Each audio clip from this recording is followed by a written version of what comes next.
Previously on She-Hulk. There are people that just feel so insecure, I think. They can't stand the idea of anyone thinking differently than them. And so they have to call it objective. But as I've said before, how is it objective if we disagree? True. Watch their head explode.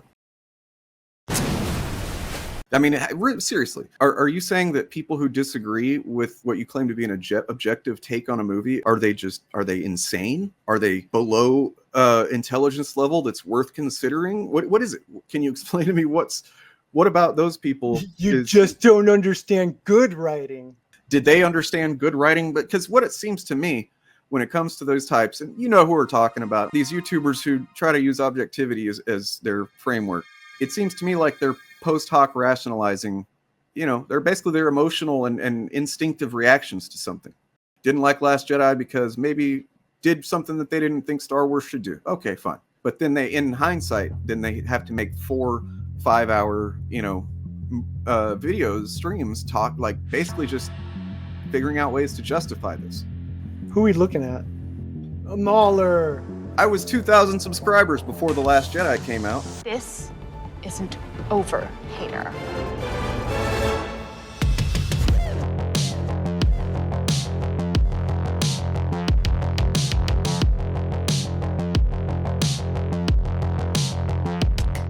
This was when he hit 100,000. I think it's got a lot more than that now. This was October 2018. They do at least put some effort into justifying their opinions. Room crashing scene is one of the most fun scenes in the MCU. Fuck me, you will clap at anything. The rack is so big, there's so many explosions. But I, of course, will remain skeptical, especially... No, you won't. No, you fucking won't. You're going to eat this shit up like the good consumer you are, like the good boy you are. You're going to eat this shit up for breakfast, and you're going to love it, and you're going to say it's a 10 out of 10 because you clearly don't actually give a shit about its quality. What would she know about the ethics of the situations like this? It's not like she's familiar with any of these kinds of situations. It's not like she had to learn about how these can have repercussions in law even or anything. Really bothers me when characters like who work about this shit for a living have no idea how this works. Very bad, not good, Wonder Woman 84 vibes. Had her as a great character. We had that thing, and this film you're clapping at like a fucking retard ruined that. So when you look at a Mauler video, which, who has the time? What the fuck? Compared to Jeremy Griggs, where he's not giving any reasoning for anything except it's woke, it's an agenda, and then, I believe that it's what I've seen of Mauler. What the fuck? And EFAP. They go through some effort to create some kind of framework for why they basically agree with Jeremy Griggs. Yes. I only seen one thing, and I didn't like his take on Luke. But I get his general takes, and I've for some reason I've run into his subreddit a lot, so I sort of, it's the same fan base, so it's like I guess you just did that lore dump on me, so I get it. Yeah, it's hard to really cover him because his stuff is so long, and like I went early on in my channel, I did a video, something about, but it was a response to someone who had responded to. About a Mauler video, not responded, but just criticized it. And anytime somebody criticizes a Mauler video or criticizes him on Twitter, there's a bit of a harassment that's pretty much guaranteed to happen. Their fans do not like it. And they will show up in your replies or your comment section, basically throwing down the gauntlet for you to justify, and then another thing they'll do is if you even mention how long his videos are, they'll say long man bad. long man bad. And they think that that's like some kind of got you for, like, they don't have to address anything else that you said, because you mentioned how long his videos are. So long man bad. It's over. And which is the exact, I mean, it's literally the same meme as like the Trump thing, the orange man bad. Yeah. Where it's reductive. It's a thought terminating cliche. It doesn't tell you anything, and it's literally just sounds like a dude bro thinking he's being clever. Oh my God, his intro video on his page, like his trailer, is 2 hours and 42 minutes. Damn, well, that's an intro. Look, that's almost a 6-hour video on Multiverse of Madness. He put in the work, yeah. I don't know that I'd call it work. I'd call it more like, I guess persistence of sitting in one place and talking. Yeah.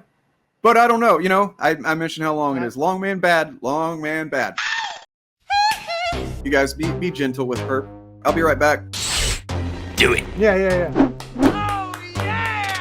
Hello there. So you guys all know this whole Luke controversy of how he was, his character assassinated, disrespected the character, blah, blah, blah, blah, blah, blah, blah. Now, I come from the school that when I saw the Force Awakens trailer and they weren't showing Luke, and more and more it seemed like what's going on with Luke, I actually assumed that Luke was going to be the big villain of this new series. And I thought that was fantastic, honestly.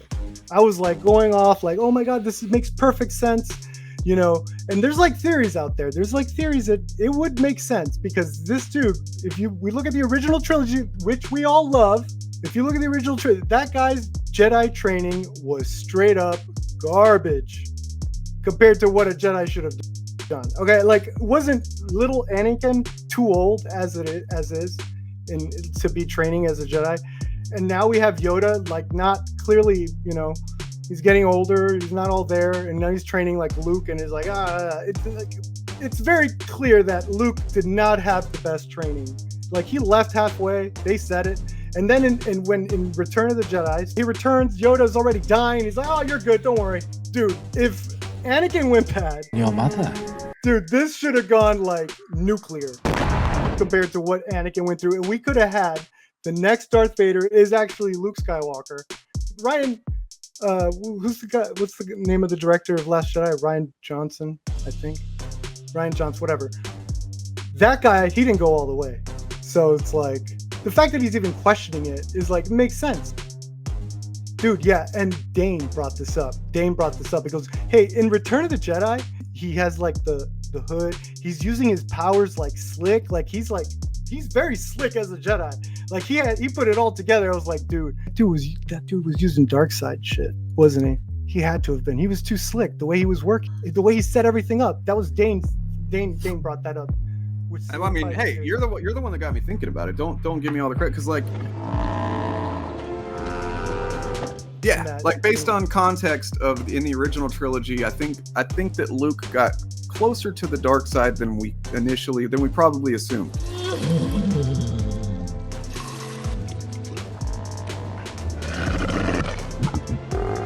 Yep. You know, I mean, yeah, there's the obvious moment where he's, you know, really close to killing him and he's impulsive at a couple of points and so on. But I think that he was probably dipping into that dark side magic a little bit more. I shouldn't call it magic. I know better. But a little bit more than is apparent. So, yeah. Yeah, Ryan Johnson, I think he had a good take for the character. In my opinion, he didn't go all the way. They point at Luke and say that this is why it's bad writing, because of the original trilogy. But that's technically not even true. Like, it's just a different take. It's just like something different. Yeah, different perspective. That's all it is. It's not bad writing. Nope, it's not bad writing. It's once again, it's, yeah, like you said, it bridges all together, and I'm glad that you are the co-host of this, because I would probably have missed all of the interconnectedness of this episode. It's all themed. It's all connected, man. You know, Alex there, Jones. Here's the thing. You gotta be fucking kidding. It literally is all part of the same anti-fan organism. Yeah, it's about either rejecting something because it's against your what you believe, or against tradition, basically. You know, the tradition of mostly white people, you know, and men in movies or shows or whatever, that's being challenged, and which is a good thing, but certain people don't like it. But it's also tied in with this idea that it's objective. You can look at how the fandom menace talks about stuff, and they think that they're being objective. You know, I'll get comments sometimes, even some of my own audience, not to throw you in with the fandom menace, whenever we covered the She-Hulk twerking thing, and I had a couple of comments like, okay, but you have to admit it was pretty cringe. And I was like, no, I don't. Why do I have to admit that? Because I don't agree with it. It was not as funny as they probably wanted me to think. Taste it there, num num num num, eat it up.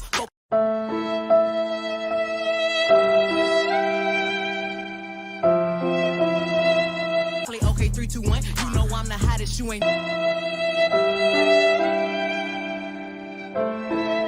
Never gotta hit me up.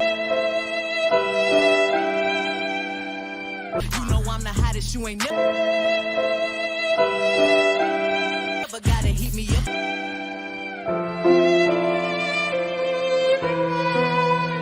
Play okay, 3, 2, 1. You know I'm the hottest, you ain't never gotta hit me up.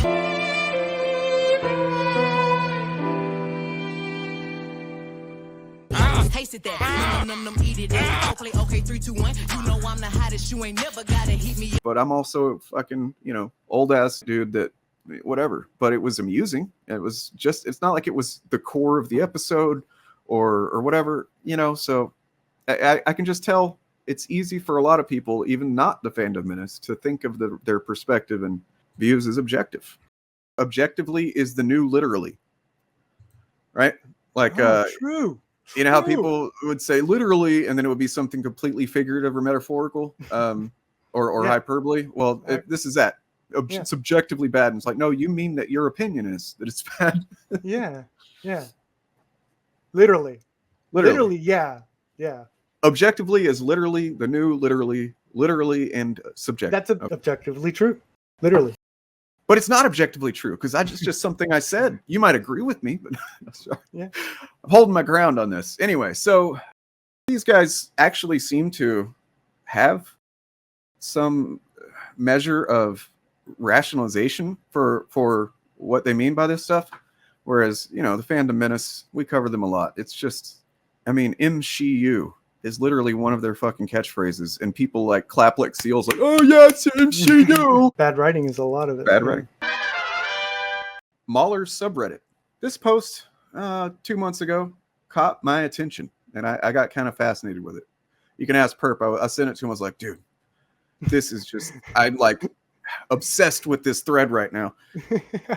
So this is from a Mahler fan, and he wanted to have a discussion on wokeness. I doubt this will be well received here, but I wanted to ask this anyway. Before, I thought I was on the same wavelength as everyone else, but now I'm not sure, and I wanted to discuss this for the sake of clarification. Simply put, what is wokeness? When is a movie or TV show spreading, to quote Critical Drinker, the message? Is it simply when the show has non-white LGBT characters, or do those characters have to do something for it to be woke? Secondly, why is something being woke an issue?